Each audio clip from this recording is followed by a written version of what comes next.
and then makes the catch, and the ball game is over.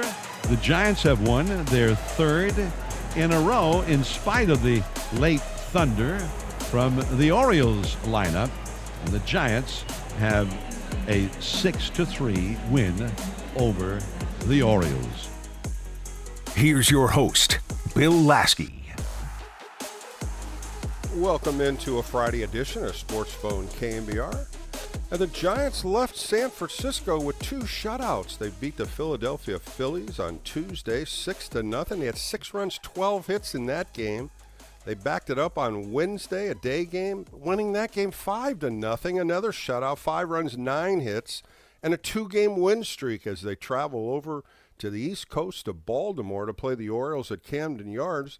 And what happened today? Boy, the hitting shoes continued as the Giants win this one 6-3, 6 runs, 12 hits again for the San Francisco Giants. 2 home runs, one by Willie Adames and one by Jung-Hoo Lee.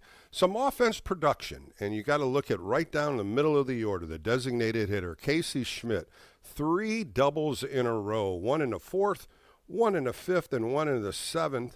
Really just hit the ball well today. He goes 3 for 5 with an RBI.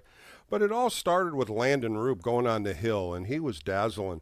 The first couple innings really threw the ball well. 19 pitches, 12 for strikes, 11 pitches, 6 for strikes, and he was just comfortable in what he was doing. The Giants finally put a run on the board in the top of the third, and he had a nice shutdown inning in the third inning, throwing 16 pitches, 9 for strikes. And at that time, 46 pitches, 27 for strikes, and he was right in the mode of how he was when he was back in when he faced the San Diego Padres when he won 6 innings, only giving up 2 hits. He ended up going 6 innings in this game, 5 hits, 1 earned run, 2 walks, 4 strikeouts.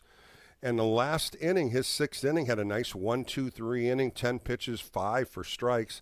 I was just wondering if Tony Vitello was going to push him for 7. But again, in 93 pitches, and he's right in that mode. He had 95 pitches against the Mets, 88 against the Padres. He had a nice lead at that time, and he went to the bullpen. Keaton Wynn threw a beautiful inning.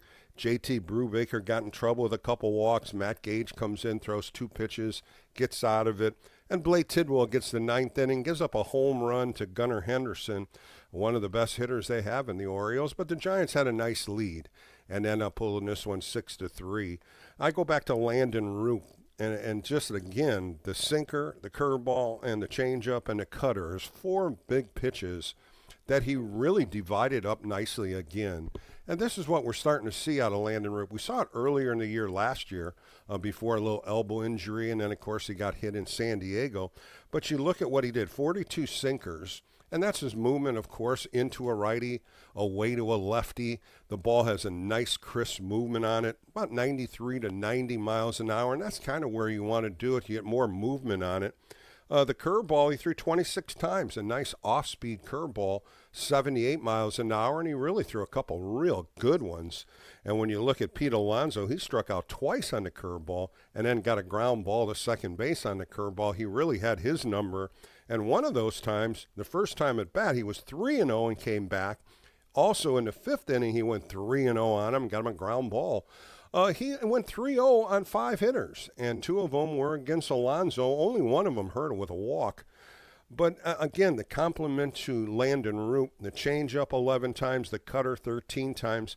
I like when he does that because really when you think about it a couple years ago, it was a sinker curveball. Those were his 2 out pitches. Now he's starting to get confidence in the changeup, which is about 85, the cutter, which is about 87, and those are the 4 pitches, and he's been dominant with it. He threw 1 cross-seam fastball, and he struck out a hitter with it, and that was great. It was a nice fastball, 2-2 count, got it up in the zone, and struck out Alexander, and that was in the 3rd inning. And, Logan Webb started doing that a little bit with the cross-seam fastball where you get it up around chest high and the guy really swings at it because when you're looking at sinker, curveball, off-speed pitch, everything's down in the zone. And you change the eyesight and you get it up a little higher, and that's when the hitter kind of fishes at it. So all over, just an overall good game by Landon Roop. He gets his 2nd win on the year. 16 first pitch strikes out of 25 hitters. And you look at ground ball outs and fly ball outs, 7 ground balls, 7 fly balls. But overall, just kept composure in the game, got behind on a couple hitters, got back into it. And I'm pretty sure he's pretty happy with the outcome after the first game of this 9-game road trip where they'd go 3 times to Baltimore, 3 to Cincinnati, and then they finish out 3 in Washington next weekend. A road trip where they could make some damage, no question. The Baltimore Orioles are 6-6. They just got done beating the White Sox in 3 straight games. So, they had some momentum coming into tonight's game, but Landon Root just took it away from them. And just a fine pitching performance by Landon Root. On the offensive side, we can talk about Willy Adames. He is hot, no question about it. His 4th straight multi-hit game. He's got 8 doubles and 2 home runs now. If you remember in the beginning of the year, everybody was all down on Willy Adames because he was only hitting about 100, and now he's up to 280. He went 2 for 5 with a home run, 2 RBIs. Matt Chapman again scalding the ball. He went 2 for 4, and the running he did in the 7th inning, he was on first base, and Casey Schmidt hit a ball down the line, and he took off and never stopped, and he went from first to home on just a beautiful, beautiful sprint around the bases. And he's got, upper speed. He can run a little bit. He had a real nice game today, 2 for 4 with a walk. His batting average is now .315. And this is what we want to see out of Matt Chapman, going the other way, pounding the ball like he did. Had a nice base hit in the 3rd inning going to right field, and then ended up getting a base hit in the left field in the 9th. So a good, solid game by Matt Chapman. Elliot Ramos, who was struggling, no question. The most strikeouts in Major League Baseball coming into tonight's game. He was batting 7th in the lineup. Tony put him down there, and the first time up punched him out, strike 3. But he comes back in the 4th inning, gets a nice RBI base hit to right field, and that had to spark some high energy for him, because when you're down in the dumps like that and you get a nice hit to extend the lead, Elliot Ramos needed that really bad. So he ends up going 1 for 4 with an RBI. A couple other guys just hit the ball good, solid contact. No doubt, Jung-Hoo Lee is real happy with the game he had tonight. He goes 2 for 4, got a nice opposite field double in the 2nd inning, and then proceeded on an 0-2 pitch in the 7th inning.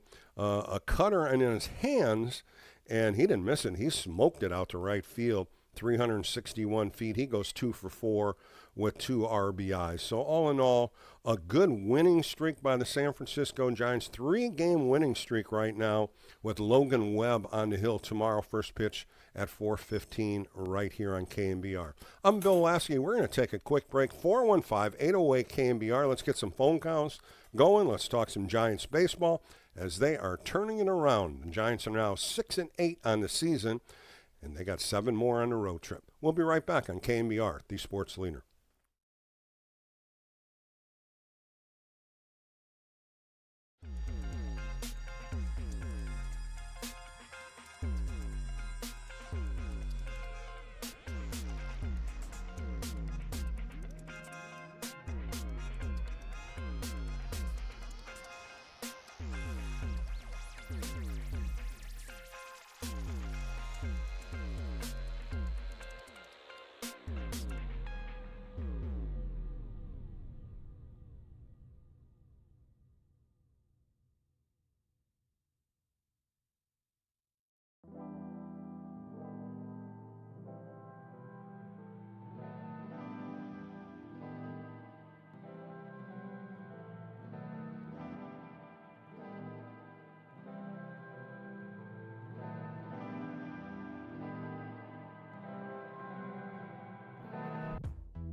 Giants fans, this is your hub to have your voice heard. Sports Phone KNBR. Streaming live on YouTube at KNBR 1045. Now the pitch. Swing. There's a shot deep to right field. Way back there. Goodbye! A two-run homer, a laser beam, and the Giants have a 6-1 lead. 18-foot high wall in right field, and he hit a shot. And the sound of that ball hitting the bat might have ended up being heard out there later than the ball itself arriving. He hit it faster than the speed of sound, I'm pretty sure. Yes, he did. He smoked that ball. That's a mistake in an 0-2 count. Raquel hangs a sweeper, and Jung-Hoo Lee is all over it. First home run of 2026. Back on Sport Phone KNBR on a Friday with Bill Lasky. We're talking about Jung-Hoo Lee's first home run of the season. Came in the seventh inning. A nice two-run blast after Casey Schmidt hit his third double. Jung-Hoo Lee on an 0-2 pitch smoked it, as John Miller said, right out to right field. That thing was a bullet leaving.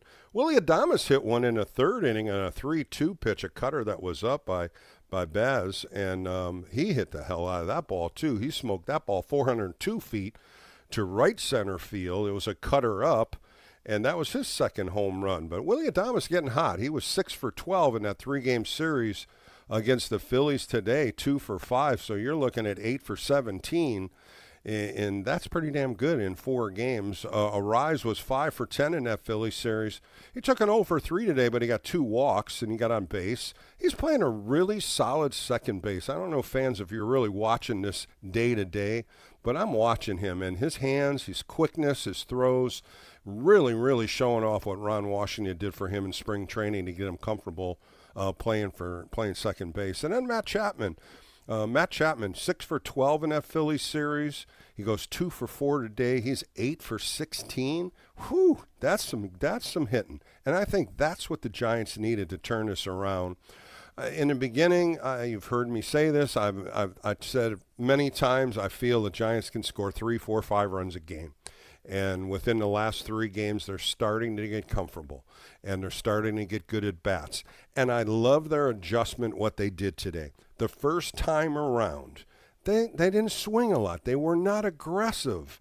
The second time around, boom, they were swinging at first pitches, getting on base. Casey Schmidt. Matter of fact, there was 3 first pitch strikes, and they all mounted an attack on it. Casey Schmidt, in the 4th inning, the first pitch he saw doubled on the left field line. Jung-Hoo Lee, the next hitter up, ground ball to second base to get the runner over. And it really was a nice play by Jeremiah Jackson to make the play. And then the next one up, first pitch, Elliot Ramos goes to right field. So the adjustment was they were waiting on it the first time around. The second time they jumped on it and really did some damage. And that's what adjustments do. That's what that hitting coach is showing them. That's what they're telling them about the pitcher throwing. First pitch strikes, jump on it. And today it worked out. The Giants scored the home run with Willie Adames in the 3rd, 2 in the 4th, and then they cashed in with 3 in the 7th with that home run by Jung-Hoo Lee. A good game by the San Francisco Giants as they win 6-3 with 6 runs on 12 hits, 2 home runs. And now the Giants are 6-8. And Will Logan Webb on the hill tomorrow. They have a good chance to get over 500 on this road trip. 3 in Baltimore, 3 in Cincinnati, and 3 in Washington. They just got to continue to keep this consistency in the offense. 415-808-KNBR. Let's get on some phones. Let's go out to Idaho, of all places, and talk to Lemo Dave. Dave, how are you tonight? I am fantastic. How about yourself? Well, I tell you, after this mounted attack, when I saw them hitting in Philly, they were struggling. They came back and won those last 2 games with some great pitching, shut out Philly. Today was that game. I was like, okay, how are they going to bring this first game on a road trip? And they mounted an attack, and it went well. Well, I normally call you from Roseville, Sacramento area, but we have a granddaughter getting married, and she's up here in Idaho Falls going to school. So congratulations. Yeah, thank you. And so I didn't do any driving, so I got to listen to the game. And couple of things. When did they put Adames at leadoff? Was that against the Phillies when they finally went into the leadoff position? Or was it the game before? That was way back. That was probably even in San Diego. They played San Diego, and then they played the Mets. It had to have been in that same week. Yeah. But he was like struggling. He's comfortable now. He had great games against the Phillies, 2 for 4, and then he had a great game today. He looks comfortable, and like you pointed out, he's 8 for 17? Well, yeah, exactly. He was 6 for 12 in that Phillies series, and then 2 for 5 tonight. So, you're talking 8 for 17, and brought up his batting average to 280. And, of course, in the beginning of the season, Dave, you know this. You get hot, your batting average goes up. When you don't, it goes under 200. So, it'll even out. But it's great to see these guys starting to make nice contact. And I think that's the key here when we're looking at an offense that in the beginning of the year struggled against the Yankees. They win 2 out of 3 against the Padres. They only win 1 out of 4 against the Mets. Now they got a little more confidence. The lineup's a little more solider. You got Devers playing first base. Casey Schmidt comes in today. Man, he had a great game tonight. Well, they're 4-2 against the National League, and they're 4-2 against the Padres, or 2-3 against the Padres, 2-3 against the Phillies. So being 2-3 against the Phillies, that was good. That was really good. I think this is a good lineup. I think Luis is great at second base. I like that. I think they got to leave him there. And even he didn't have any hits today, but he had 2 walks, so he's on base. Correct. So a walk is as good as a single, right? Well, especially in that second spot, because now you have Chapman, Devers, Schmidt coming up. He didn't score. He got to third base on a first and third when Chapman got a base hit. Devers ended up grounding out. But he's got speed, and I think that's the key here, especially like you just mentioned. If Adames is getting on base, now you got a rise behind him, go the opposite way, pull the ball. He is such a dynamite contact hitter. And I just love watching him every time up. It's just like the old Tony Gwynn days, the Rod Carew days, Wade Boggs. That's the kind of hitter I see him.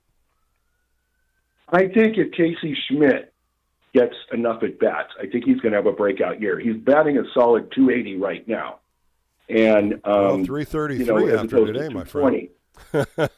3 for 5, exactly. Yeah. And I think that he's going to have a breakout year. I think he's one of these guys, gets a couple of seasons under his belt, and then turns out great. He's got good size. He's good at hitting the ball. You can put him at a number of places. You can put him at first. You can put him at third, shortstop, second, just about any place.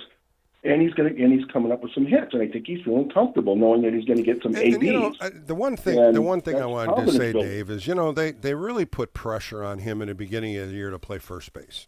I really think they put a lot of pressure on him to fill the hole because Devers couldn't play first. And I think that proceeded into his offense because he's swinging a bat a lot easier. Of course, he got out, I think it was in the Mets series or one of the games, he had lower back stiffness, so he was out a couple games. But now, he's swinging a bat real nice today. And let's see if that, precedes him to get more DH roles and see if Devers still plays first base. But I think that's the mix and match that I think they can make in there. Did I lose you, Dave?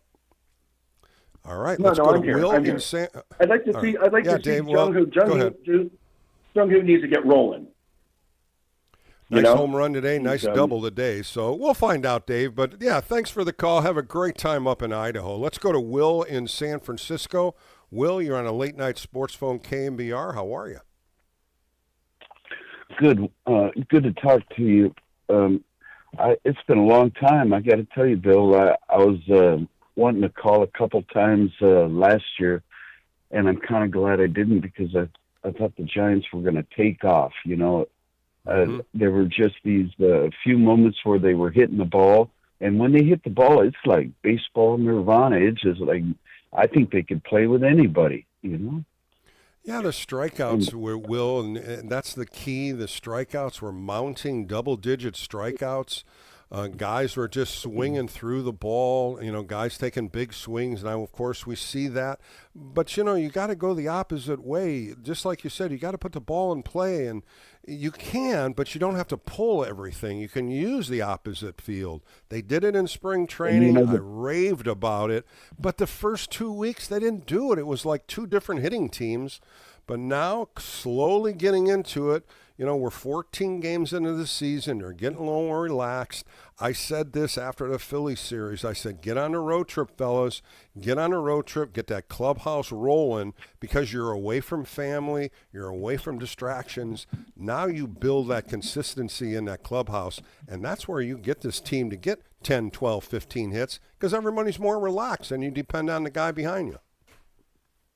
I know, and then with our ballpark's mystique about, a lot of players don't hit home runs there, and people's batting averages seem to go down there. And I have a candid moment I'd like to describe to you. Sure. I think it was the Mets series this year, and the Giants had not started hitting yet.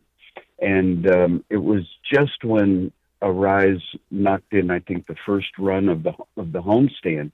And there was a 2-second video up into the GM's box, and there sat Mr. Buster Posey, and you know what? That guy cares because you could tell he was sweating it. And another thing, he never had trouble hitting home runs in this park. He never had trouble hitting for average in this park. And get him out of the box. Put him in uniform, like Will. You're absolutely right. I just wondered how. You know what I love about him, Will? What I love about him, he's not panicking. He's just like, let this thing ride out a little bit. And, as an ex-pitcher as I was, it's always about 40, 50 games into the season until you start seeing what you need. If this guy's breaking down, do I have to go to AAA or not? But you got to get everybody in here. And they finally did with Oliva. They got Koss in. Of course, Susak's, everybody's all over Susak. Sure, I am too. I'd love to see the kid, play more when your batting average is 800. When you're thinking about it, he, 9 for 11, I think he is, something to that nature. But, Bailey, you just got to take his defense over his offense. But today he had a nice hit. If he can get 1 for 3, couple hits here and there to get the average about 240, 250, it'd be great. But those days he's going to have to really work at it on the hitting side. It appears the Giants have decided they're going to go to the World Series with Patrick Bailey and Mr. Schmidt because, we need every really championship team that I've known, they had utility guys that were just solid, and I think they see that, and I see that in those two. I think they're the heart of the team, to tell you the truth. I like them. Well, you look at the young players, but then you got to look at the veterans. You got to look at the Matt Chapman, Rafael Devers, Willie Adames, Luis Arise. You got to look at the guys that have been playing in the big leagues 7, 8, 9 years, and those are the guys that are accomplished. Those are the guys that have that confidence if they go 0 for 4 to come back the next day. It's younger guys that go right in there and take early batting practice. Something's wrong. I got to look at videos. So you got to take the good with the bad, but you got to take the veterans to oversee those young guys and say, relax, we'll take care of it. Just come here and talk to us a little bit more. And I think that's what Rafael Devers is doing, kind of being a quiet leader in that clubhouse to talk hitting. I would love to sit down and talk to Rafael Devers about hitting. The guy hits home runs. He's got a good average. We haven't seen that yet in a Giants uniform. We will, though, because he's getting comfortable. He's starting to relax, starting to hang out with Willie Adames a little bit more, Luis Arise, Elliot Ramos, and I think that's how you get comfortable with a new team. You start getting new friendships, kid around, joke around, and I think these guys are starting to hit like we thought they would. But, Will, thanks for the call. I appreciate it. Let's go to Mike. He's in San Francisco also. Mike, you're on with Bill Lasky on a Friday night. How are you? Hey, Bill. Good to hear from you. I wanted to talk a little Jung Hoo Lee tonight, and I want to start off by saying, did you see that at bat where Arias he called for a replay against the strike, and then the next pitch he cut the umpire some slack. He did. He had a big smile on his face. Yeah, he's a character. He really is, Mike. You're watching the same thing I do. The unknown. When you don't have any verbals and you just look at his expressions. He's a fantastic player and he's a great human being. And what a great pickup. And he's only 29 years old. This is why I hope the Giants eventually take him a little longer, a couple more years. I would love to see him in a Giants uniform because the guy can definitely hit. Yeah, happy belated birthday to him. I think it was yesterday. But just that brings me to my point on Jung-Hoo. This might come off a little harsh, but I don't mean anything by it. Jung-Hoo seems like a guy that is also giving pitchers a break by going out of the strike zone sometimes when he has a great mind for it. And, you know, the most frustrated I was today was when I saw him swing at the pitch before he hit the home run that was in the dirt. But I just want to, you know, try to help tighten it up. The other one, Mike, let me throw this other one, Mike, when there was second and third and he struck out when he was trying to just hit a fly ball and he struck out on that elevated fastball, 3-2 pitch. He had a couple pitches that he could have made contact with. And, in those scenarios, and that inning, really, they lost it because they had second and third and only one out. Jung-Hoo Lee strikes out and Ramos hits to second base. That was really a tough inning because if the Giants would have fallen behind, you would have had to take a look at that inning and say, hey, that was the inning they missed a chance to score more runs. But in the scenario you're talking about with Jung-Hoo Lee, he has to make contact in that spot. Second and third, one out, you got to put the ball in play somewhere.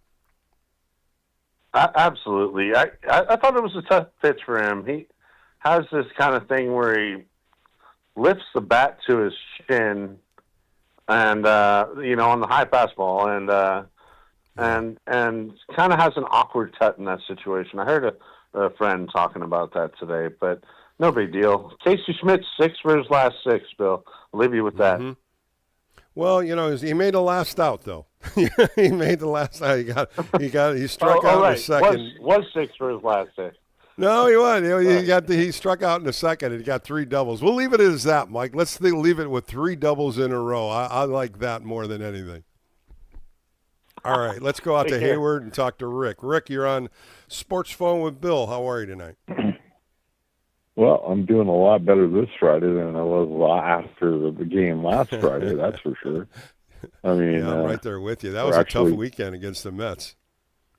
Yeah, well, it was a tough start to the season. I mean, not very often do you have the way that they started last year. What did we start, 8-0 or 8-1, and then we kind of fell back to earth. Hopefully it's the opposite effect.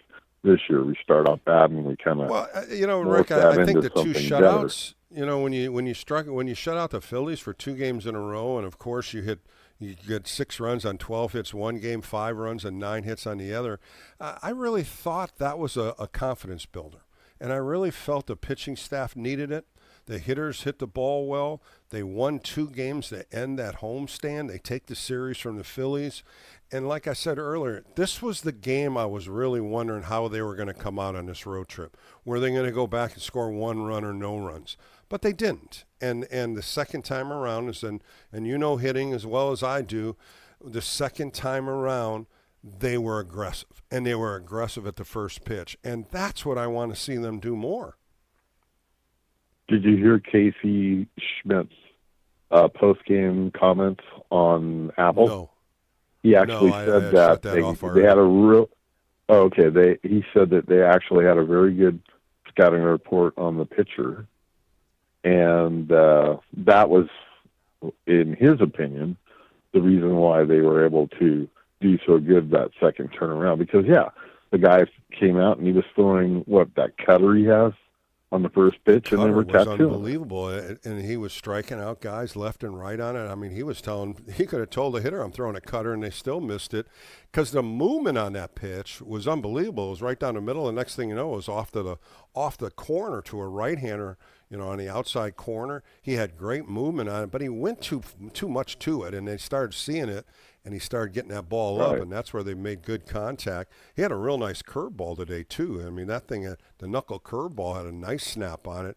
They got to him, and the way they got to him is just like I said, hitting that first pitch, and the first 3 hitters in that 4th inning did it, and I was like, this is how they got to do it. I wish Luis Ariz would swing at the first pitch once in a while. It seems like that first pitch is right down the middle so many times, and he waits on it. Yeah, well, at least he's in the right spot in the batting order now. Batting him 3rd and 4th is a waste of his talent. You can't have a guy who's a contact hitter batting 3rd or 4th because he's not going to drive in runs. He's not a run producer. He's a run scorer. Well, did you notice, Rick, how they went right, left, right, left, right, left? Did you notice that, how they did that in this order today? Yeah, they should. That's what they've been doing ever since they put Adames in the first hole. I remember talking to Murph and Marcus that morning. No, it was the afternoon show. I was talking to those guys, and Adam goes and says, I knew as soon as I saw this lineup, I was wondering how he was talking about me, I would feel about the lineup Willie batting first. And I looked at the lineup and I go, oh yeah, I see what he's doing. Right, left, right, left, right, left, right, left, all the way down. And I think he's trying to, obviously he's trying to give all these guys the benefit of the doubt, considering how they did in spring training and, showing faith in this lineup. And I wasn't too happy about it, and I expressed that throughout a number of shows that, that's why he's the manager. Well, you're a happy boy tonight, Rick. I know that. You're a happy man tonight, and I'll be on all weekend if we continue to see this streak, and I'd love to talk to you more this weekend. So I appreciate your call on Friday. We're going to take a quick break right here on Sports Phone KNBR. Got about 4 callers on hold. Don't go anywhere. I'm Bill Lasky. This is the KNBR Sports Phone Show on a Friday night. We'll be right back on the Sports Leader.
Giants fans, this is your hub to have your voice heard. Sports Phone KNBR. Streaming live on YouTube at KNBR 1045.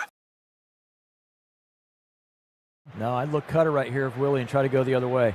Here it is. Cutter. He hits one the other way, deep in the right center field. Way back there. Adios, pelota! Good advice from Sean Estes, and Willie Adames must have been thinking the same way. It was a cutter, and he launched it over the right center field wall, just a little bit to the right of the 373 marker out there for the first run of the game. Well, he's coachable, John. Back on Sports Phone KNBR with Bill Lasky on a Friday. The Giants win today 6-3. They have a 3-game win streak going on. Tomorrow, the ace, Logan Webb on the hill. Of course, his last game against the Mets threw a gem, a no decision, 7 innings, only giving up 1 earned run. 2 real good games back-to-back. He'll be on the hill for the Giants tomorrow against Chris Bassett. And Chris Bassett has been getting lit up. The 37-year-old signed the first day of spring training with Baltimore, and his first 2 starts have not gone good. He's pitched against Texas, went 4 1/3 innings, giving up 4 earned runs. And his last game against Pittsburgh, he only lasted 2 innings, 6 hits, and 6 earned runs. So if you're looking at somebody to continue to do damage with, he's gone 6 1/3 innings, 12 hits, 10 earned runs. So a time to take out the whooping stick and see if you can get some early runs for Logan Webb tomorrow. And, of course, first pitch right here at 4:15 on KNBR. All right, let's go to Mountain View and talk to Dan. Dan, you're on a Sports Phone show with Bill Lasky on a Friday. How are you tonight? Hey, Bill, how are you? Well, after wins, 3 wins in a row, you got to be happy, and I'm real happy to see this offense starting to click. Finally. Bill, I'm just so happy with Rise. He has come fully as promised. I mean, when was the last time we had a player, you look at the box score, you know it's going to be above 300, no strikeouts, bat on ball skills, puts the ball in play. I mean, this is what we need. This is how the Blue Jays got to the World Series, and finally we have someone, you know, when he's at the plate, it's not a guaranteed out, and it's not going to be a strikeout. Well, a 3-time batting champ, you got to add that on his resume. And, you know, coming into today's game, he was 16 for 50, hitting .320. He was 5 for 10 against the Phillies. Took an 0 for 3, but a couple walks. Hit the ball well. And I think I'm right there with you. Keep him up at the top of the order and make him work these pitchers, because he always seems like he's 3-2, 3-1. He's always taking pitches, but he's also always looking around the field. If you see what he's looking at, maybe go to left field, maybe pull the ball. I love his approach, and I love his aggressiveness. Well, and I mean, it's not just the hits, it's getting on base, right? You get on base 3 times, you make the pitcher throw, 6, 7, 8 pitches in at bat, and you're also a threat on the base paths. It just puts a lot of strain and pressure on the other team, and it helps the other players on the team as well. And I think it's one of those things that I think it's not just him that's going to benefit, but the people batting after him and the entire team. We're going to start seeing. I think it was just too soon how people were jumping on the gun after. You can't make an opinion of what the team's going to be after 10 games. You've got to get 20, 25, 30 games into the season and see how things shake out. Even more than that, Dan. And even more than that. I'm looking at maybe 40 to 60 games before you really get the feel of a team. And you can get on a win streak early. You can get a losing streak, early. And you still got so much time in the month of April. Then you jump into May, and June and July are your hot months. That's when hitters really starting to stroke the ball. But I love what you're talking about at Rise. He had 2 walks today. He goes from first to third on a base hit by Matt Chapman. That's aggressive base running. That's what the Giants need when they get on base. They haven't done that in years. And I'm not panicking, and I think that we have some start with Ray and Webb. We can stop the bleeding. I don't think we're going to get into those 7, 8, 9 game losing streaks that we saw last year. And when you think about making the playoffs and not making the playoffs, that was the difference. And we were 3 games away from making the playoffs. So I think we have enough hitting now with Devers really now having a full season under his belt, and we're seeing him more comfortable at the plate. And then the one question mark is the bullpen, but the whole strategy there is a lot of the people who are going to be in our bullpen aren't in the big club right now. We know they're going to be working their way up the system. So let's wait till June, July, the August. other thing That's too, when Dan, we're going to have. getting into the bullpen, I think Tony is starting to see the pieces where they go. He had Keaton Wynn come in. Then he had Brubaker try to get an inning. He scuffled. Matt Gage was right there, as the lefty specialist. I think that's what you needed to see in different roles. And I think out of spring training, they were trying to figure out who was going in the bullpen. They couldn't figure out roles. Now, you're 14 games in. You're getting a little feel of what you can go to righty, lefty, who throws strikes, who doesn't, where can you get an inning here, where can you get 2 outs here. I think that was my biggest concern out of spring training, and not knowing what the hell the bullpen had and who was going to throw when. Now you're starting to feel a little bit better about it. And these guys are starting to get comfortable in the bullpen. Keaton Wynn threw really well again tonight. The consistency is what we need. Thanks so much, Bill, for everything that you do. It's the beginning of the season, but just hearing you at the end of the game and then knowing that we have a full season of this ahead, just thanks for everything that you do. We're going to be tuning in here in our household. And we're going to be Dan, down into keep calling in, buddy. KNBR You had good stuff tonight. Dan, good stuff again, and good baseball talk. I appreciate your time. Hey, let's go the Mile High City and talk to Ron. Ron, what's going on a Friday in Denver? Well, it's a great day, Bill. It's a giant day. It's a win day. And I'm just glad that we won. I cannot do one more day of talking about Susac versus Bailey after a giant loss. You understand, Bill?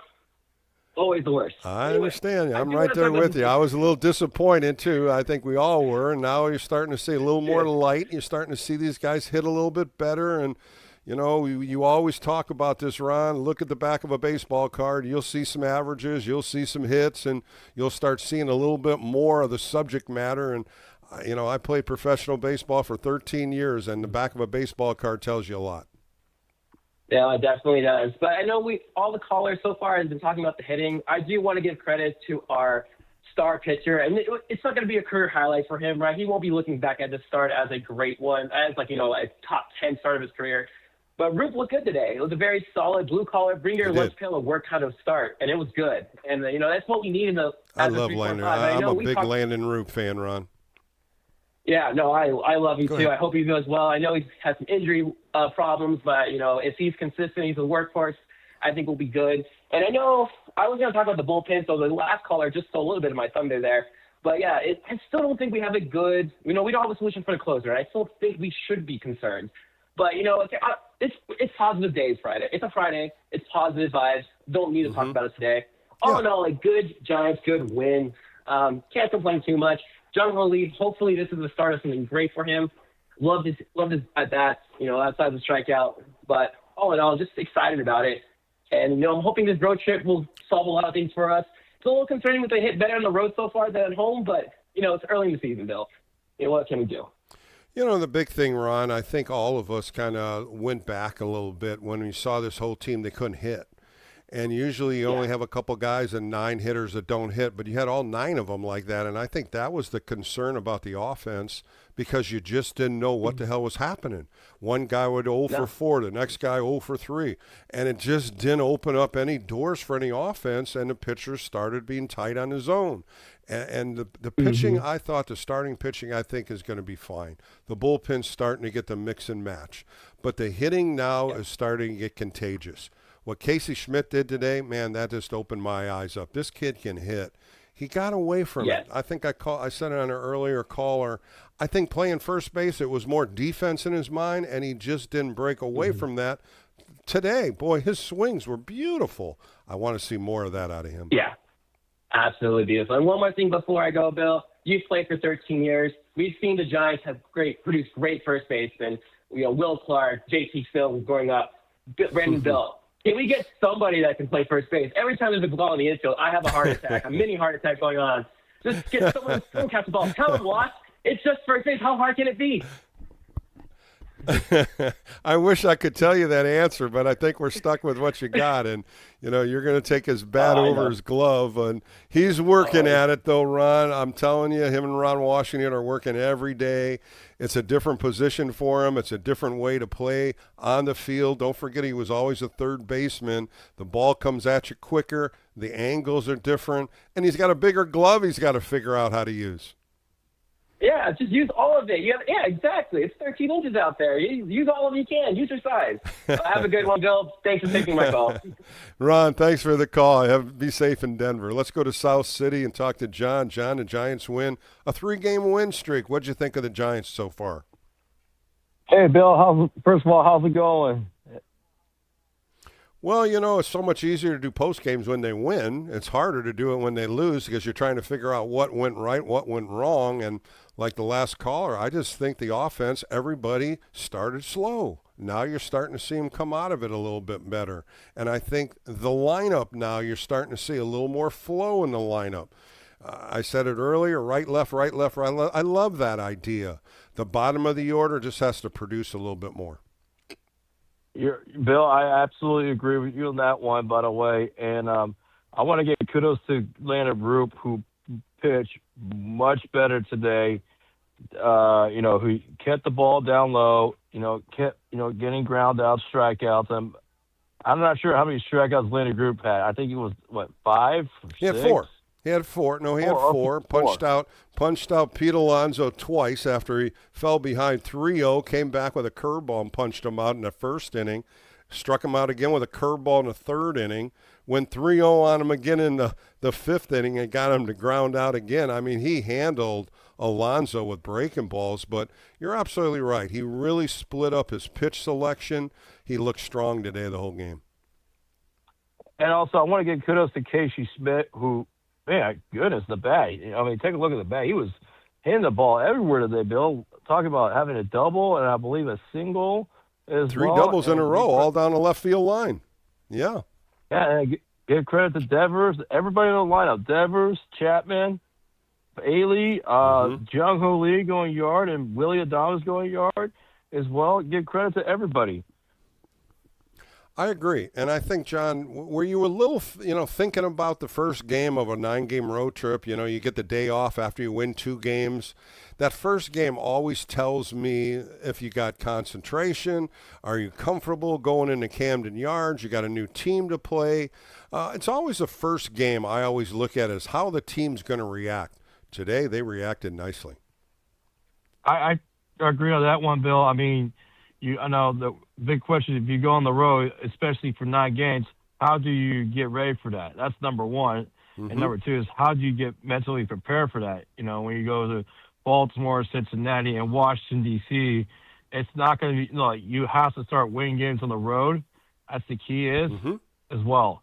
And I got to bring up something. I think the biggest Bill. thing, John, is you win series, right? You win series. You take 2 out of 3. Yes. If you can go in each city and take 2 out of 3, you've done your job. It's when you get, 1 out of 3 or you get swept 3 out of 3.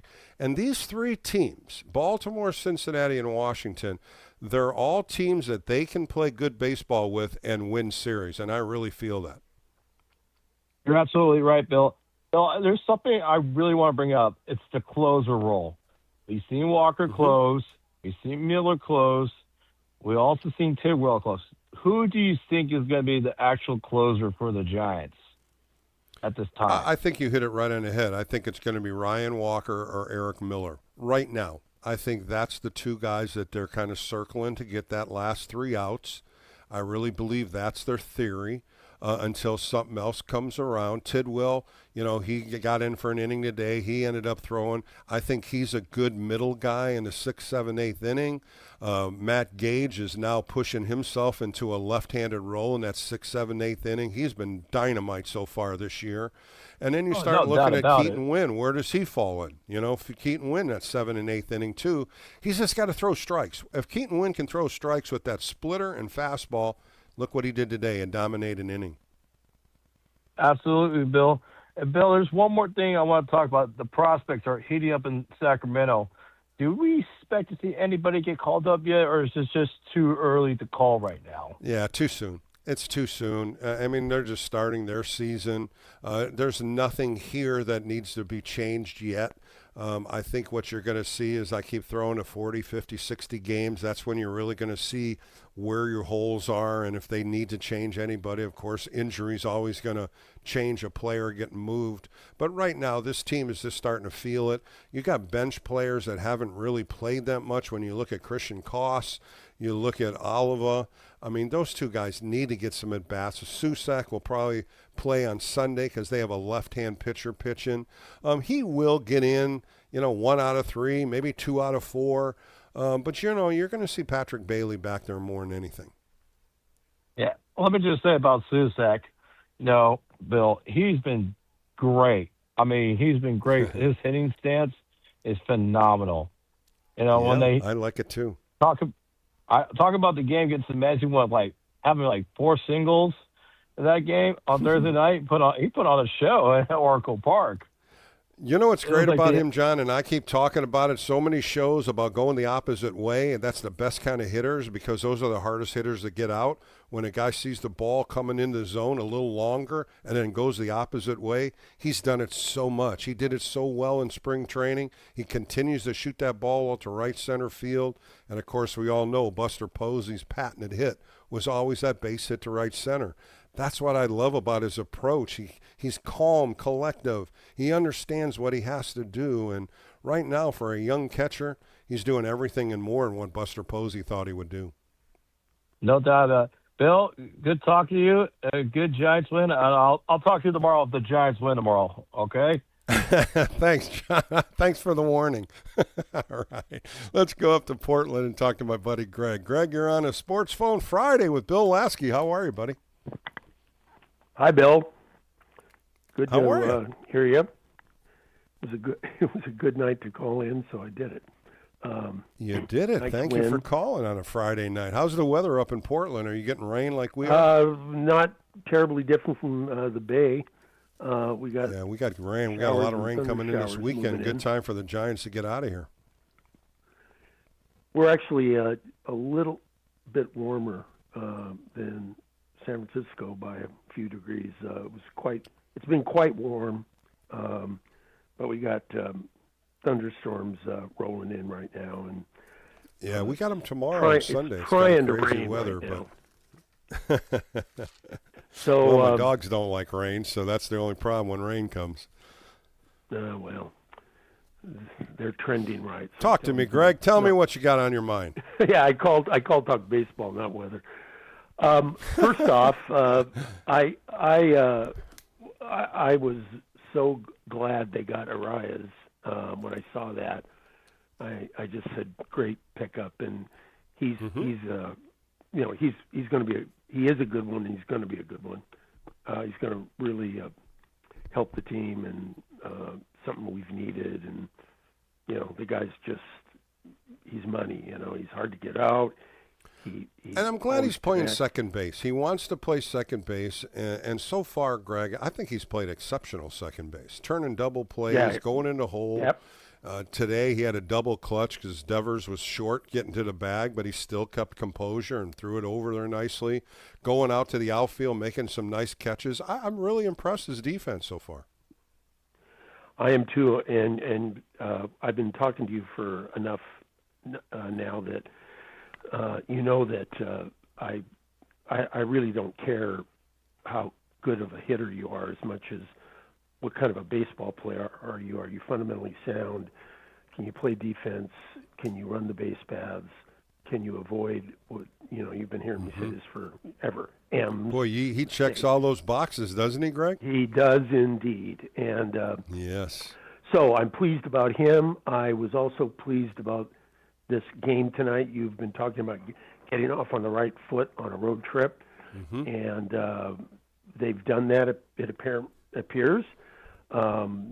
It's early, so we need to be patient, including myself. But very nice game tonight by everybody, And solid. It was really, and I'm repeating solid. myself, but it's always that first game on a road trip is how's the team going to come out? Are you going to be flat? Are you, how are you going to approach Camden Yards? A lot of guys never played there before. Landon Root never pitched there before, and those are the things that come in my mind when a team's ready to start a road trip.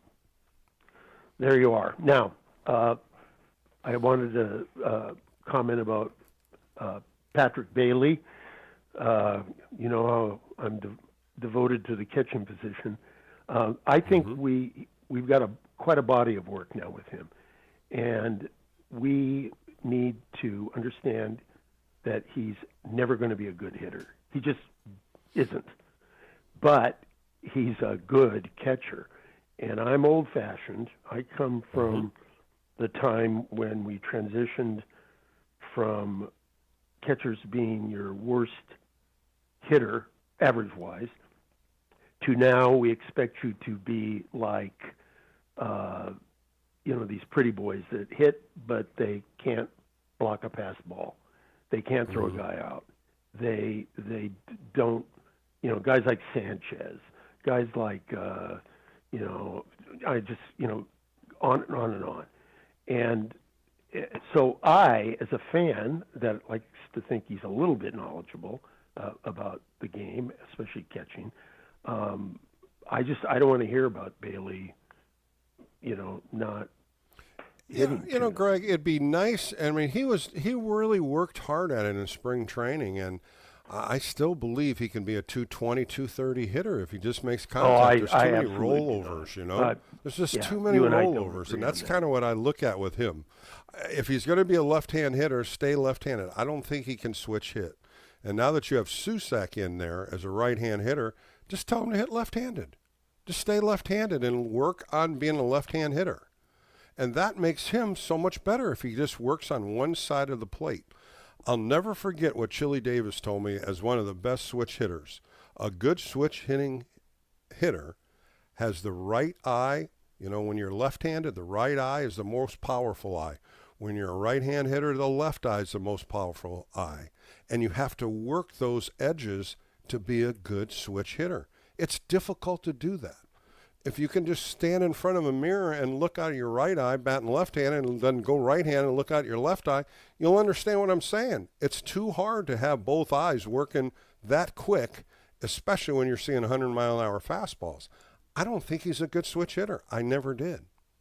Well, I agree, but Chili said that. Chili Davis, what a great one. Chili, one of the best, man. One of my good buddies. And there's a lot of things when you talk to good hitters or pitchers, and you pick up little things they say, and I'll never forget that when he said that about being a good switch hitter. But we'll find out, Greg. That's all we can do, and this team is starting to play better, and I think that's what's making Giants fans feel a little bit better. They're still not 500, but I think this road trip, they may improve the over 500. I think this road trip they're going to move forward and become that team that's going to take advantage of some of these lower teams.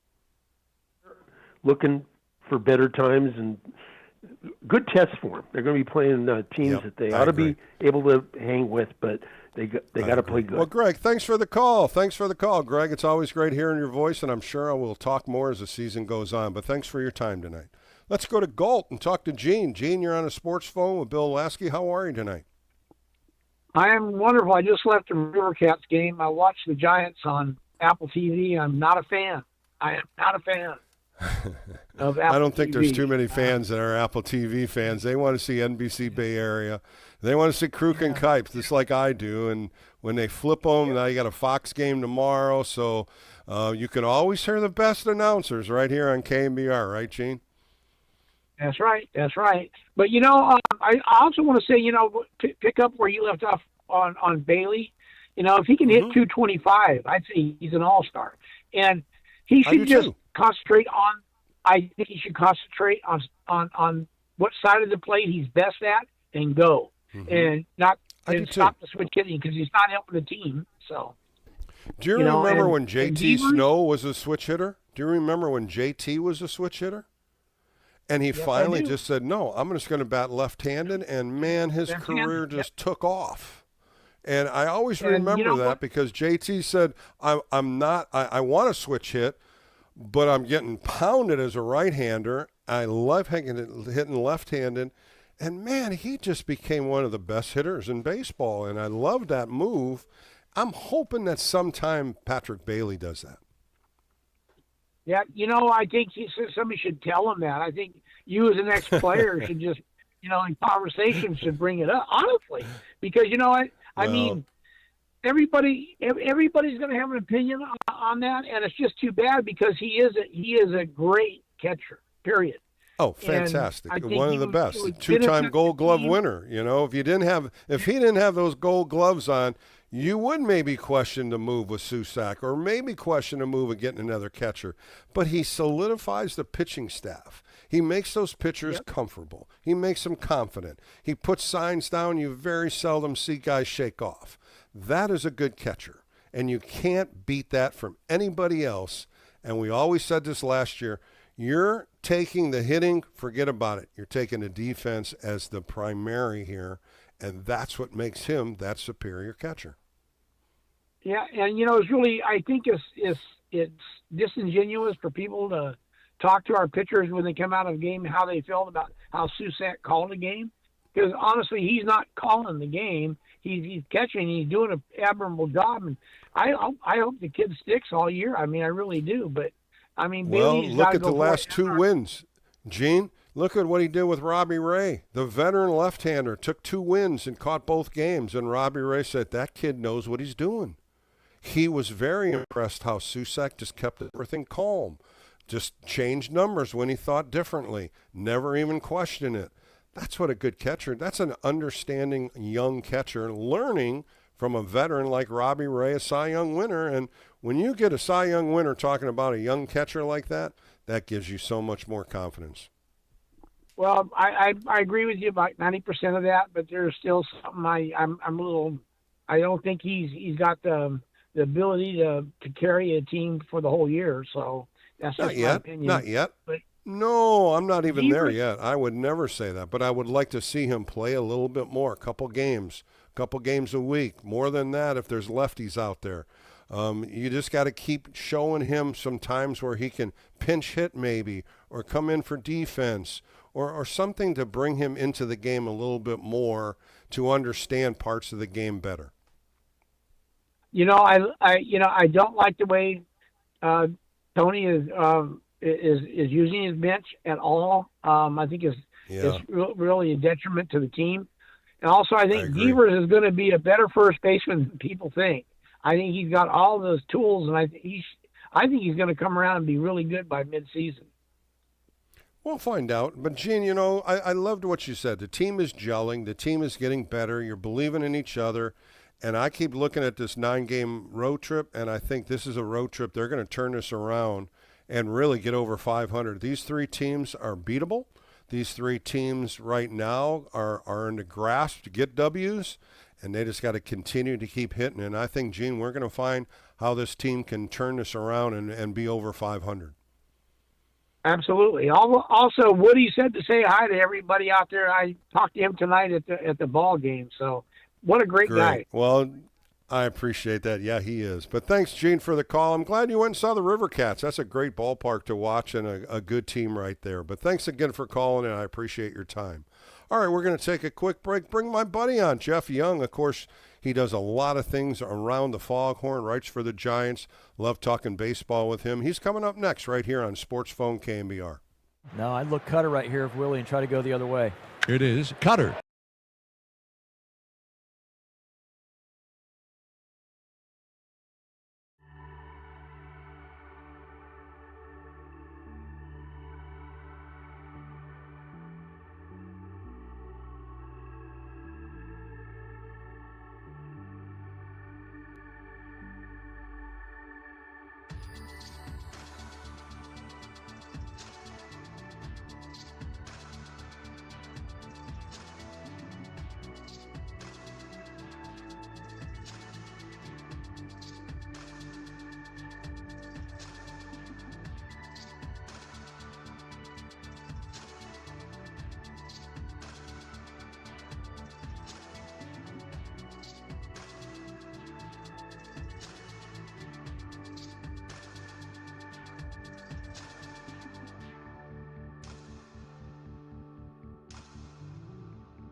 Giants fans, this is your hub to have your voice heard. Sports Phone KNBR. Streaming live on YouTube at KNBR 1045.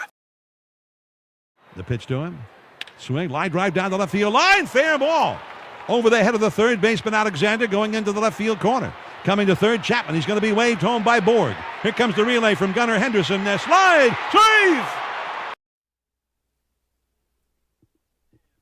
Back on Sports Phone KBR Friday night with Bill Lasky. What a great running experience right there we saw with Mr. Chapman coming from first base all the way around the bags on a double by Schmidt, and nice slide at home plate. Just an aggressive runner right there, and that's what the Giants need on the base pass. We saw Rise come from first to third on a base hit. This is what we're talking about with Tony Vitello saying we need to get on base, we need to steal more bags, but we need to be aggressive on balls that are hit fair, and no question about it, Matt Chapman did that from first to home to get that run across. But a great call there by John Miller also.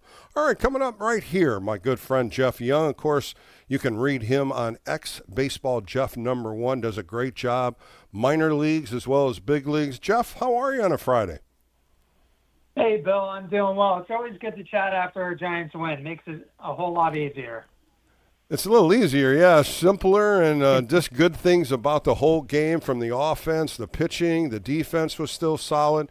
I want to go into Landon Roop a little bit with you, and we've seen a four-pitch mix, but he also threw a cross-seam fastball to strike somebody up and an elevated fastball.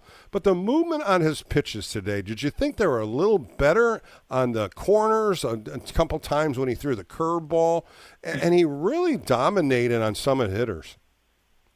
Yeah, I mean, that curveball really gets him out of jams. And, I mean, it was especially effective today. A couple of times he got Pete Alonso to either strike out or pop up. I mean, it was just working in and out of the zone. It's a pretty effective pitch. That's the one that really popped out tonight. And, I mean, with Landon Roop, that's gonna pop more often than not. But he's also got the changeup that he uses against lefties. And, you know, he's introduced a kind of a new look with his cutter this year as well. Well, 16 first pitch strikes out of 25 hitters in all 6 innings. He never reached a 20-pitch mark on any inning. That's what I love about Landon Roop. He comes right at you, aggressive. And Patrick Bailey really mixed those 4 pitches up nicely tonight, Jeff. Yeah, he did. I mean, it's good to see, Roop pitch a little deeper into the game. He got through 6 innings. He probably could have gone to the 7th inning, but I think they wanted to shut him down once he reached a certain pitch count. But yeah, it was just nice to see him be effective. As you mentioned, you know, he was throwing first pitch strikes more often than not, and I mean, getting ahead of hitters is just such a key part of this game, and he did a nice job of that tonight. Well, Jeff, the whole front of the season, the first 10 games, nobody knew what the hell was going on with the bullpen. You're starting to see a little bit better judgments of what Tony Vitello wants. The 2 shutouts really opened the doors on a couple pitchers in different parts of the game. Do you think he's starting to figure it out now? Yeah, I mean, it's still early. I think Tony Vitello is just trying to get a sense of what guys are capable of, especially when it comes to leverage spots, because that's such a different animal when it comes to pitching out of the bullpen. One guy who's kind of stood out to me in the early going is Matt Gage. You know, they have 3 lefties, but he's kind of been their top situational lefty out of the bullpen so far. To me, it seems kind of obvious that Keaton Wynn is another one of his leverage arms. I kind of like how he's used Ryan Walker this year, but Blade Sidwell, I mean, he's got that strikeout stuff. I know he gave a couple of runs today, but I think the Giants like his ability to get strikeouts, because this is a bullpen that really is going to pitch the contact, and you know, Tidwell is kind of goes against the grain in that regard, and might just give him a different option. Might be able to throw in high leverage spots this year. Jeff Young joining me on the Sports Phone KNBR show. Of course, you read his work at Round the Foghorn, as he writes a lot of great articles about the Giants. And, you know, you start thinking back on what this Giants bullpen was about. And are you comfortable maybe with Walker and Miller as your closers from the right and the left side? I mean, a lot of people have been discussing this tonight, and I think that's what he's gravitating to. Yeah, I mean, Walker has the experience. so he has that in his favor. I think the Giants really need and want Eric Miller to be a high leverage arm. Maybe not as the team's closer, but somebody who can get outs late in the game. Am I comfortable with that duo heading into the season?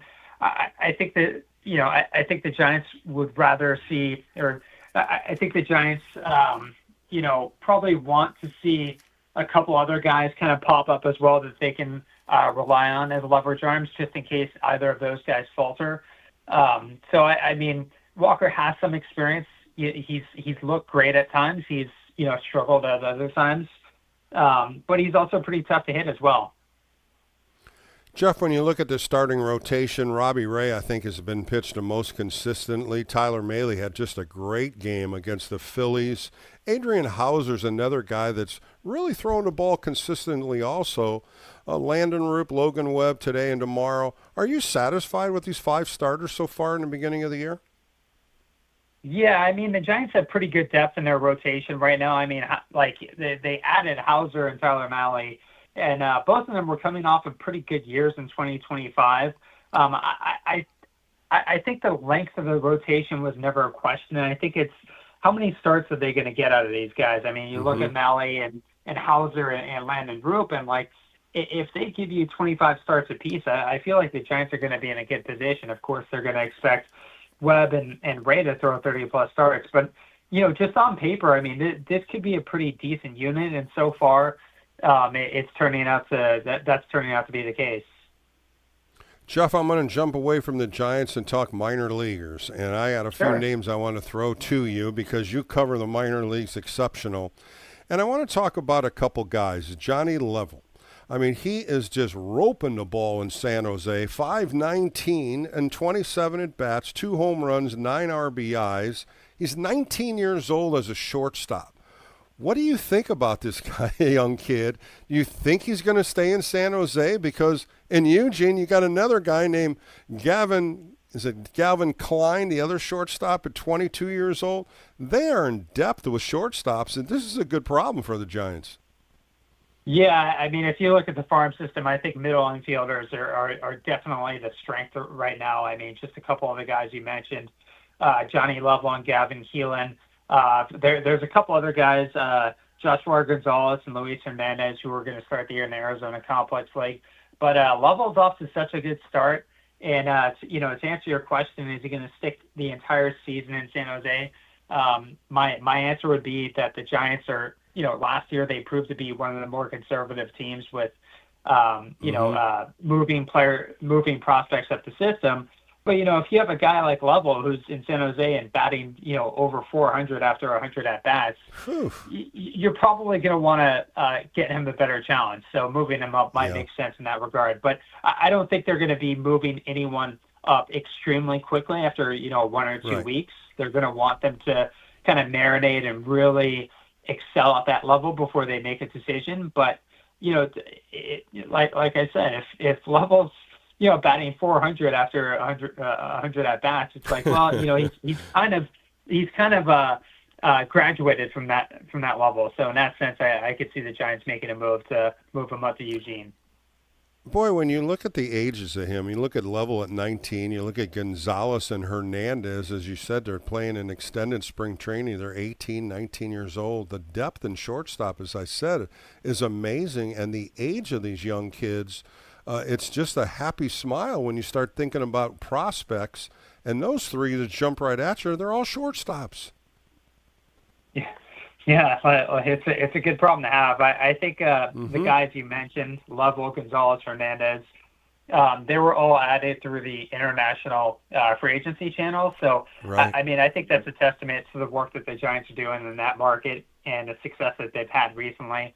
Luis Hernandez and Joshua Gonzalez were arguably 2 of the best prospects in that channel in back-to-back years. Hernandez was signed in January this year, so hasn't even played a pro game yet. But, yeah, I think the Giants have had success signing players internationally recently, and, those 3 guys are a big part of that. Well, one of the players that did move up from San Jose to Eugene was Dakota Jordan, and he's got off 270, hitting 5 doubles, playing center field. He's got a lot of ability on the defensive side as well. On the offensive side, he's got speed too.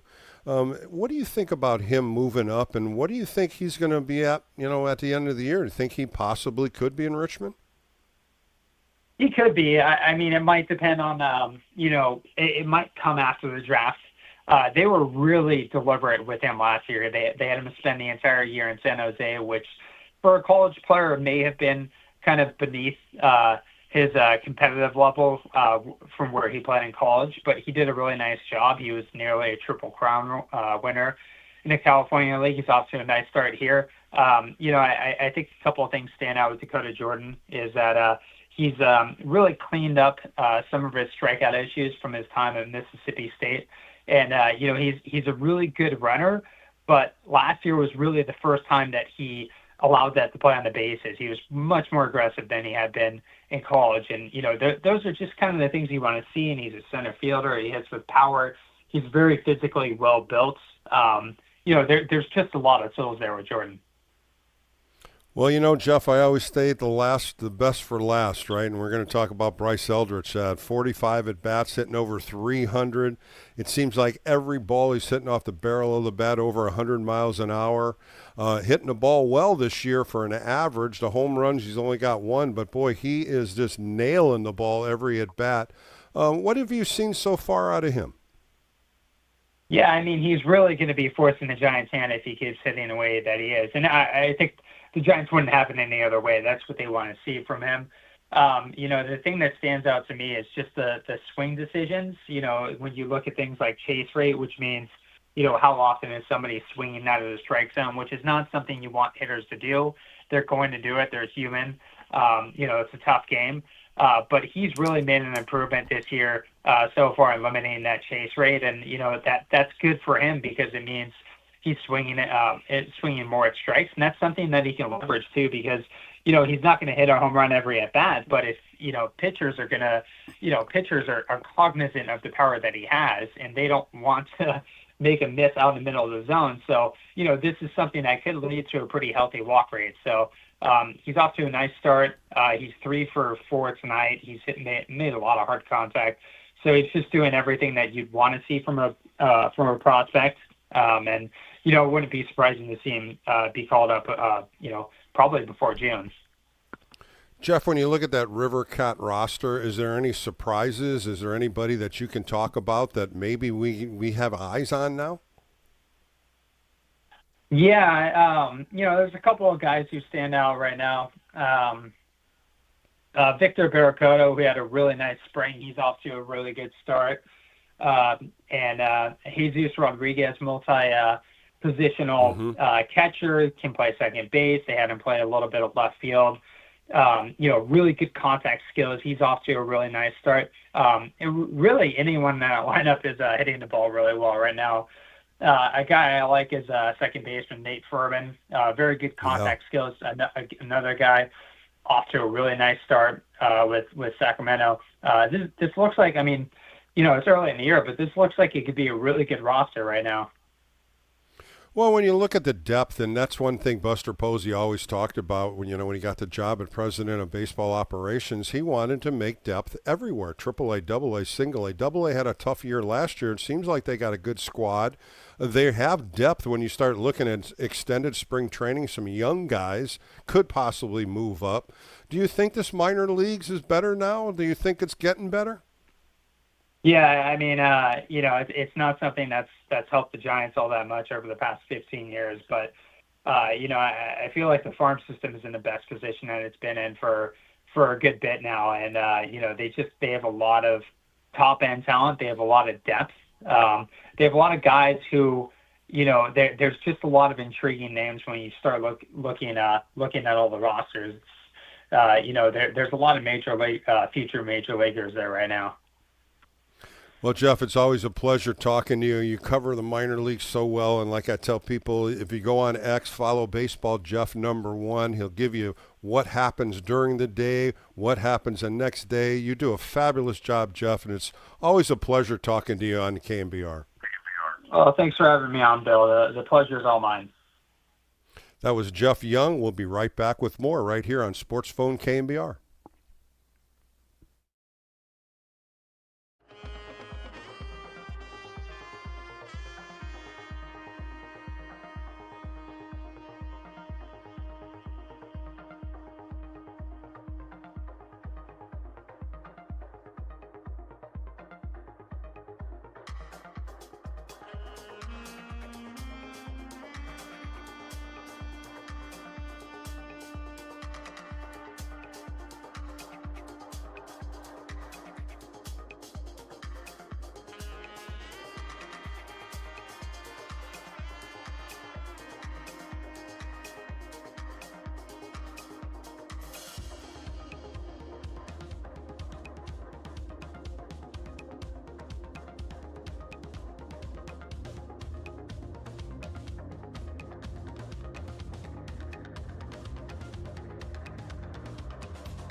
Giants fans, this is your hub to have your voice heard. Sports Phone KNBR. Streaming live on YouTube at KNBR 1045. Now Elliot Ramos in the infield comes in. Swing, line drive, base hit over the head of Pete Alonso, who made a leap for it. It got to him in a hurry because he was right in on the edge of the infield grass. Coming in to score, Casey Schmidt, 2-0 Giants. And the Giants are very aggressively going after Boz so far here in the fourth inning. Back on Sports Phone on a Friday night with Bill Lasky, and Giants win today 6-3. They've now won 3 in a row. Tomorrow night, 4:15 right here. Logan Webb's back on the hill, and boy, the Aces pitched a great game against the New York Mets. Battled in San Diego, got the win. So tomorrow we're looking at Logan Webb right now. He's 1-1. And it's got a 5 earned run average, but you got to look all the way back to that Yankee game. It just wasn't a good game. We gave up 6 earned runs. Since then, he's only given up 4 in 13 innings, so he's underway. And I think that's the key here, to get him back out on the hill in Baltimore. And a guy that I think the Giants could take pretty well here, a right-hander, Chris Bassett, of course, 37 years old, pitched with Oakland, pitched with Toronto, signed the first day with spring training with the Baltimore Orioles. And his first 2 games has not gone well. A 4 1/3 against Texas, gave up 4 earned runs. His last game against Pittsburgh, he only lasted 2 innings, 6 hits, 6 earned runs. So here's a type a pitcher that if they get early and get into their bullpen and sink their bullpen and see if they can get Chris Bassett early runs off of him and get Logan Webb back out there, this is an advantage for the San Francisco Giants, especially how they're putting up runs and hits. When you look at what they did the last 2 games against the Phillies, 11 runs on 21 hits, and then today, 6 runs on 12 hits. So we'll find out. And tomorrow, 4:15, extra inning postgame show follows, of course. That's my show I do on Saturdays and Sundays. And I've really been putting a lot of great interviews on this year. I had Ron Guidry on from the New York Yankees last weekend against the New York Mets. I had Jerry Koosman on, 82 years old. He's in the Mets Hall of Fame. Well, this weekend, I got something better for you. I got some names for you from the Baltimore Orioles. Tomorrow night, I interviewed Scott McGregor. Scott McGregor played in the early 80s, a 20-game winner, 13 years. He played all with the Baltimore Orioles. He's in the Baltimore Oriole Hall of Fame, American League All-Star. He ended up with about 140 wins, had one of the nastiest changeups for a left-hander, picked guys off at first base, had a great pitching interview with him, and that's going to be played tomorrow. Now on Sunday, this is the big day Sunday. I ended up talking to Cal Ripken Jr. yesterday. Had a great interview with Cal. Of course, the National Hall of Fame. The National, when you look at the Oriole Hall of Fame, is number 8 retired. Of course, breaking Lou Gehrig's consecutive games. And this interview, I faced Cal Ripken when he was in AA and AAA. He knew a little bit about me, but then when we started talking, he knew who I was. And it turned into just a very calm, comfortable conversation, and just enjoyed it and enjoyed talking to Cal. And so I have that on Sunday. And then the last one, I have Boog Powell. And everybody's like, Boog Powell. Yep, big Boog Powell. Of course, Boog was in the Miller Lite commercials, if you remember that. He's also got Boog's Barbecue in right field at Camden Yards. He was a 6-time All-Star. He was an American League Most Valuable Player. He's also in the Oriole Hall of Fame. 85 years old, and he was sharp as a tack. 3 fantastic interviews coming up. Scott McGregor tomorrow, and then Cal Ripken Jr. and Boog Powell on Sunday. Super, super cool interviews. I was so excited to talk to all 3 of them, and it worked out so nice. They were great guys, talk baseball, and I think you know me when I do my interviews. It's always talking about where they started, how they got there, and how did they make it so well in the big leagues. And 3 fantastic ones. So please listen in for that. And it's good times for good interviews. So coming up next, I had a chat with a writer from the Baltimore Sun, Jacob Calvin Murray. I caught up with him right before the game today to talk a little more about the Baltimore Orioles, the starting staff, who's been hurt. And, we really haven't talked about it. And, they have a couple players that have not been, in the lineup yet, and the Giants are kind of catching them at the right time. The guy I'm talking about, Jackson Holliday. Of course, Holliday is a premier superstar. And then you also talked about Jordan Westbrook. Both these players, everyday players for the Baltimore Orioles, they're also on the IL. And then last year, if you remember, Felix Bautista, one of the nasty closers, he ended up tearing his labrum. He was out. He's on a 60-day IL. And they ended up picking up Ryan Helsley. If you remember him from the Cardinals, did a great job as a closer. He ended up going over to the Mets, really did not pitch well. So he's been closing for the Orioles. And we talk a lot about different players in this lineup. So sit back, like nice conversation with Jacob Calvin Murray. He's coming up next right here on Sports Phone KNBR.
This is Sports Phone KNBR. Dial the digits or send us a text at 415-808-KNBR. We're streaming on YouTube all damn day at KNBR 1045. Welcome back to Sports Phone KNBR with Bill Lasky as my guest covers the Baltimore Orioles for the Baltimore Sun. Let's bring in Jacob Calvin Murray. Jacob, how are you today? I'm good. How are you? I'm doing great. I guess the Baltimore Orioles are having a couple major injuries in the beginning of this year. Of course, Jackson Holliday is the number one. And then in the bullpen, Felix Bautista is on the 60-day IL. Tell me a little bit about these early season injuries. Yeah, Felix Bautista is one that was obviously expected. He had labrum surgery towards the end of last season. That's obviously a big blow for the team. There's a chance that he can come back very late this season, but considering that he's had health issues throughout his career, that's why they went out and signed closer Ryan Helsley for 2 years, $28 million in the offseason to really shore up the back end of the bullpen. On the position player side, there's really two big injuries, Jackson Holliday and Jordan Westberg. Holliday could be back next week he's on a rehab assignment right now in AAA. He had surgery to repair a broken hamate bone in his hand. It caused him to miss all of spring training. That's a big loss for them at second base. But even bigger of a loss is Jordan Westberg, who has sort of been the straw that stirs this drink when it comes to the offense over the past couple of years. He partially tore his UCL in his elbow, and they're doing PRP injections to avoid potentially needing Tommy John surgery. He's going to be out probably well into May, maybe even into June. So obviously dealing with some early injuries this season. Well, Jacob, the big signing, the big free agent that the Baltimore Orioles signed, Pete Alonso, of course, he was with the New York Mets for many years, getting off to a slow start. But you and I both know, as well as Oriole fans, this guy's the power hitter on this lineup now. And it was a nice sign. I thought the Orioles picked up a great move right there. Yeah, listen, obviously a slow start, but he's still, generally speaking, looked pretty good at the plate. He's had some hard lineouts. He's really important for this team, as you know. Giving protection to Gunnar Henderson in the lineup is, last year Gunnar kind of scuffled a little bit, and it's because he didn't have any protection behind him. Now with Alonso, it's tough for teams to target in on Gunnar as much as they did last year. But Alonso, listen, they played the Orioles last week over the past week.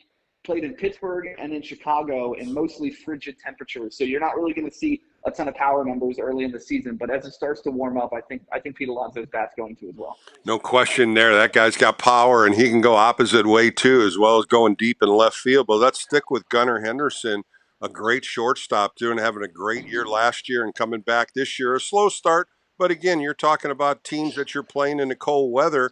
But he's still that main guy in this lineup, that same guy that all the pitchers kind of worry about once he's in that on-deck circle. Yeah, I mean, listen, they just played in Chicago. They swept the White Sox, despite the fact that Baltimore didn't really play too well. But Gunnar Henderson hit 2 home runs in that series.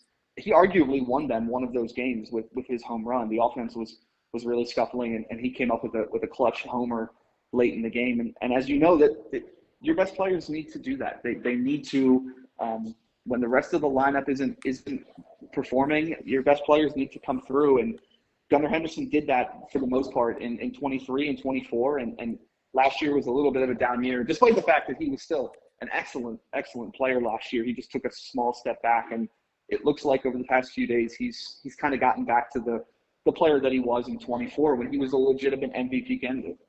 Yeah, last year 275, 17 home runs, 68 RBIs, 30 stolen bases. And I was looking over this Oriole lineup. So far, not a lot of stolen bases, but this is one of the things that the Orioles like to do. Get on base and move them on, stolen base, move them from first to third. What are you seeing on the offense? Are they changing a little bit? Or like you said, the cold weather might be isolating them? Yeah, I think there's a couple factors. Gunnar Henderson, for most of the season, has been hitting in the number 2 spot. He's hitting leadoff tonight. But when you're hitting number 2 and you have Pete Alonso hitting behind you, it would not be very wise for Gunnar to be super aggressive on the base paths and get thrown out when you have a power threat like Pete Alonso hitting behind you. So you have your top base stealer who's maybe not going to be as aggressive because of where he's hitting in the lineup. And then Jackson Holliday is also a stolen base threat. He's not healthy. Jordan Westbrook can steal a bat here and there if he's not healthy. And then Colton Cowser as well. He stole 14 bases last season and didn't get thrown out.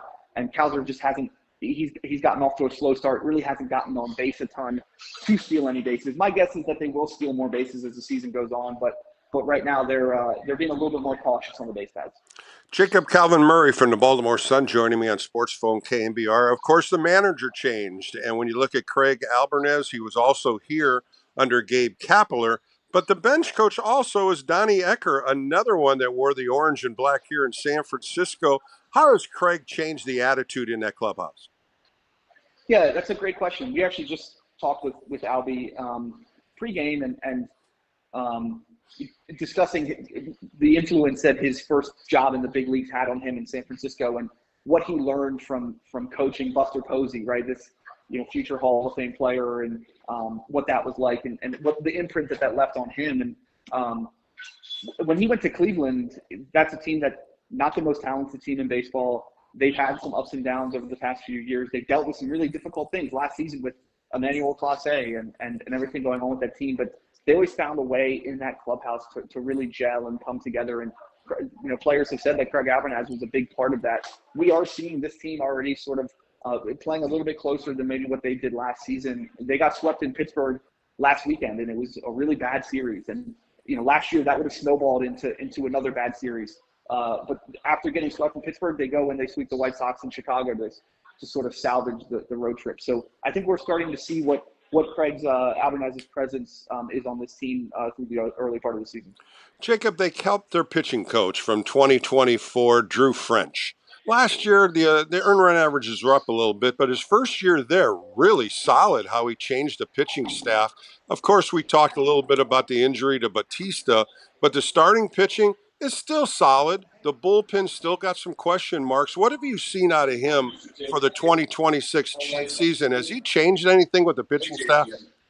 Yeah, that's a great question, because usually when you fire a manager midseason and you bring in a new guy in the offseason, you're going to completely overhaul your coaching staff. They didn't just bring back Drew French, who's the main pitching coach. They also brought back Mitch Plassmeyer, who's their assistant pitching coach, and Ryan Klimick, who's their pitching strategy coach. So they feel really confident about the pitching coaches that they have here and the way that they work with pitchers. A big reason for that is, listen, last season, the starting rotation at the beginning of the year was a major reason why they got off to a slow start. I think most people would agree that falls a little bit more on the front office and what they didn't do in the offseason, and bad luck of having a ton of injuries, than it does on the pitching coaches. One of the strengths of this organization since Mike Elias took over before the 2019 season, and even more so recently under Drew French, is being able to find guys that off the waiver wire, cash consideration trades, these under-the-radar type of guys, specifically in the bullpen, and being able to elevate them, right? Yenier Cano was an all-star in 2023, and there's a couple guys in this bullpen right now that have reached heights already this season that they haven't earlier in their career. Rico Garcia is a journeyman that he just got his first save in the big leagues. Albert Suarez in 2024 was an extremely important pitcher for that team. He's in the bullpen. And then Grant Wolfram is a left-hander with insane stuff that just hasn't been able to put it together in his career, but he's off to an okay start this season as well. So I think that all of those factors go into why this organization believes in Drew French and his pitching team. Jacob, you talked about Ryan Helsley in the beginning when we talked about Batista and being out, for his injury. Here's a guy that was very successful as a closer, moved on, and here Baltimore's put him in that role, gave him a 2-year contract, as you talked about. What do you foresee about him? Is this the guy that they're putting all their money in? He better do a great job as a closer. Yeah, it's been generally okay this season. He did have the one; it wasn't a blown save, but he came in a tie game and gave up a run in the ninth in Pittsburgh. But late last season, he was okay for most of last year with St. Louis. He really struggled with the Mets after he was traded there after the deadline. They believe he was tipping his pitches. He has made some changes to the way he sets up in the stretch to sort of prevent teams from being able to kind of pick up on what he's throwing. He's also added a splitter that he hasn't thrown a ton of, but it might be able to help him against lefties. And so, listen, there's a chance that Ryan Helsley can get back to the dominant closer that he was a few years ago. But honestly, what the Orioles really need is for him to just be a suitable, reliable closer in the ninth inning, and he's been that so far this season. Jacob, Calvin Murray from the Baltimore Sun covers the Baltimore Orioles. Let's talk a little bit about the Saturday and Sunday starters. Of course, Chris Bassett signed late. The 37-year-old's made 2 starts. Neither one of them been impressive. What is his problem so far? Yeah, it's actually bringing up some bad memories for Baltimore fans because last season they had Charlie Morton, a veteran starting pitcher who began the season really, really poorly for them. He was a major reason why they started as slow as they did because he was really struggling out of the starting rotation. In fact, he even got moved to the bullpen. And then this offseason, they still need some rotation help. They signed Chris Bassett on the first day of spring training, and he's off to a similar start as to what Morton did at the beginning of last year. Now, listen, I think you kind of have to throw his last start out of the window a little bit. In the second inning, I believe he gave up 6 runs in 2 innings against the Pirates, and he gave up 4 in the second. Most of those runs came after he took a 111-mile-per-hour line drive off the leg. He was just not the same after that, and he came out after the end of the second inning. So I think everybody's going to be watching with kind of holding their breath tomorrow to see what Bassett looks like. But if he can just be the type of pitcher that he's been over the past few years at the Blue Jays, just somebody that's going to give you 5-6 innings reliably every 5 days, I think that's what they're looking for. Well, on Sunday, a 25-year-old lefty, Cade Povich, was coming out of the bullpen. He pitched 5 2/3 innings out of the bullpen. He's starting on Sunday. His numbers from 2025, when you're looking at him, 3-8. He threw in about 113 innings, 17 home runs. Earn average was over a 5. Is he spot starting, or is this guy going to be in a rotation? No, this is more of a spot start. In fact, the rotation, which has been a big concern here in past years, coming into this season was maybe the strongest that it's been since Elias took over as GM. So much so that that the number 5 starter to begin the season was Zach Eflin, who was their number 1 starter to begin 2025, and they put Dean Kramer, who has been for years now a reliable starting pitcher who's throwing between 150 and 180 innings a year. They put him in AAA to begin the season. Now, Eflin went down with Tommy John. He got Tommy John surgery yesterday. He injured his elbow in his first start. So they have Dean Kramer waiting in the wings in AAA. They're just waiting for the right moment to have him rejoin the rotation. It will probably be next week. When that happens, they could keep Povich in the bullpen, or they could send him back down to AAA. But he came up to provide walk relief for the Orioles, and he came in after that Bassett start a few days ago, and then Dean Kramer will be rejoining the rotation next week. Hey, Jacob, as we finish up, it's still 12, 13 games into the season. Baltimore's won a series against the White Sox and coming into a long homestand. What do you foresee about this team? More health, it sounds like, more guys getting healthy and getting back into the rotation and back in the lineup.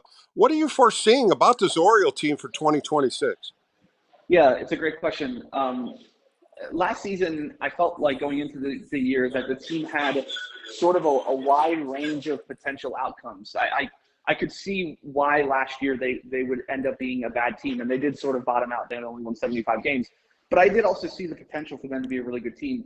This season, all spring, it felt to me that I'm not really sure if the upside is there, especially in the regular season with this team. There are too many concerns. The bullpen, the defense is a concern, and then obviously the injuries. However, they also have way too much talent, in my view, to be a bad team. So I've been saying all spring, I think this team their win total will begin with an 8. Whether that's 81 wins or 89, I'm really not sure. I could see either way. That's obviously the difference between, having a disappointing season and missing the playoffs versus being maybe one of the top wild card teams or even competing in the American League East. So this team has a lot of talent. I'm interested to see if they're able to put it together. But there are some concerns, particularly the defense is one that I've really been tracking so far this season, that it could sort of come back to bite them if they can't find a way to be a better defensive team, particularly in the outfield. Well, Jacob, I appreciate your time today. We'll find out how this weekend series continues, but I thank you again. Appreciate it. Thank you. That was Jacob Calvin Murray. He covers the Baltimore Orioles for the Baltimore Sun. More coming up right here on Sports Phone KNBR.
Giants fans, this is your hub to have your voice heard. Sports Phone KNBR. Streaming live on YouTube at KNBR 1045. 2 men on, 2 men out. The pitch. Swing. Line drive down the left field line. Base hit. Hustling over to cut it off toward the corner is Ward. Coming around third to score, Ramos. Going to third is Bailey. It's a stand-up double for Willie Adames, and the Giants have 2 runs in the inning and a 3-0 lead. Willie Adames gets a hanging curveball and does what you do with hanging curveballs, hits it hard, and once again a hard hit ball by these Giants hitters. That's 6 doubles now in Willie's last 4 games. Back on Sports Phone KNBR on a Friday night as we close it out. Giants win today 6-3, 6 runs, 12 hits, 1 error for the San Francisco Giants. 3 runs, 8 hits, no errors for the Baltimore Orioles. The Giants are now 6-8, looking into a winning streak of 3 games. Tomorrow, Logan Webb takes the hill for the Orange and Black. First pitch right here at 4:15. Extra inning post-game show. We'll follow that up, and we'll talk more baseball. But today was really a good game today. Willie Adames going 2 for 5 with a home run and a double. That's his 4th straight multi-hit game, and he's hitting over 280 right now. Just really turned it around. You look at Matt Chapman. He had a nice 2 for 4 game today. Ran from first base all the way, scoring on a double by Casey Smith. Some great base running by Matt Chapman. He's hitting .315 now. And then you look at Casey Schmidt, DHing today. He goes 3 for 5 with 3 doubles. 3 doubles, hitting .330 on the young season. And finally, Jung-Hoo Lee had a nice game today, hit a double in his first at bat in the 2nd inning, then followed it up with his first home run in the 7th inning after Casey Smith hit his 3rd double. And he ends up going 2 for 4 with 2 RBIs. So the Giants had a nice day today with 12 hits. On the opposite side, the pitching was fantastic. Landon Root got his 2nd win for the season. He went 6 innings, giving up only 5 hits, 1 earned run, 2 walks, 4 strikeouts. And on his line today, 93 pitches, 54 for strikes. I love the numbers when I talk about first pitch strikes. 16 first pitch strikes for 25 hitters. Did a remarkable job today. Followed up by Keaton Wynn, J.T. Brubaker, Matt Gage, and Blade Tidwell. So the Giants did a nice job today in their first game of a 9-game road trip. So we'll look at it tomorrow, see if the Giants can extend this 3-game winning streak. And tomorrow at 4:15, first pitch right here. Coming up next, Dubs OT with John Dickinson and Kyle Haar as the Golden State Warriors are playing in Sacramento against the Sacramento Kings. That game is almost over. And coming up, you'll talk more about it with J.D. and Kyle Haar. For Bill Lasky, have a great rest of the night. Join me tomorrow on the post-game show, Extra Innings. We'll talk more Giants baseball. For tonight, have a great rest of the night. More coming up right here on KNBR, the Sports Leader.